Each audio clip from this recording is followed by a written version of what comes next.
شهر 12 اللي فات جينا وعملنا عرض في مكتبة مصر العامة، وقابلنا طفلة عندها 5 سنين. الطفلة دي لما قابلناها قلنا ان احنا هناخدها معانا الحفلات بتاعتنا في اي محافظة في الجمهورية، وفعلا بدأنا نحقق ده وخدناها في اكتر من مكان، وكل ما بتروح مكان بتبهر الحضور. انا هقدم لكم نجمة كبيرة هتيجي في الإسماعيلية وكلكم هيجي لكم يوم تفتخروا بيها، الطفلة حبيبة أحمد نجم.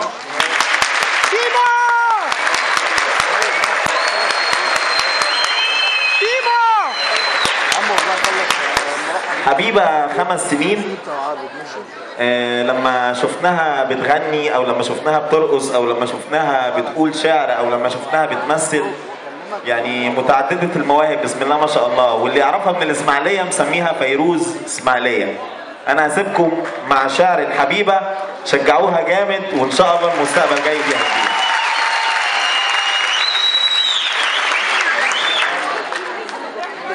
قصيدة بعنوان تحرش الميدان الشعر يسرى العدل.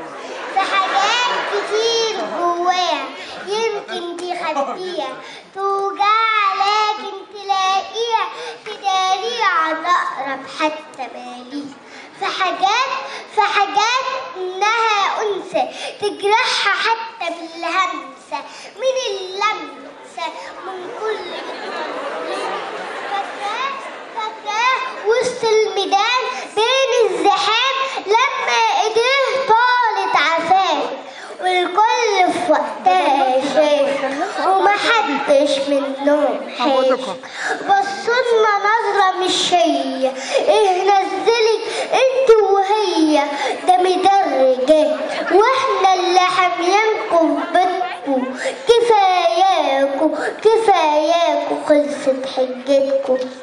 بقى هي دي اصول ثورتكم، انك تهني وتجرحني، انك في عرض بتذبحني، وبرضه لانك الانثى كنت الملامه، وقال عليكي انك كنتي جبانه، ولما كسرت يوم خوفك طلع صوتك وقلت الاه مجروحه وتعبانه. قالوا دي بنتي مش هي، وليه بتبوح دي لعبية، وناس بيقولوا دي ضحية، و100 حدوتة وقضية. اسمع لي لا انت او هي، ماليش محتاجة محامية ولا قاضي هينصفني طالما محدش شايفني. انا المظلومة مش هو، انا المغصوبة بالقوة، أنا اللي اتفكلي حجابي، أنا اللي غريبة على بابي، أنا اللي مسحولة على أرضك، أنا اللي حاولت أصون عرضك، أنا اللي غزلتلك ثوراء، أنا اللي مسكت يوم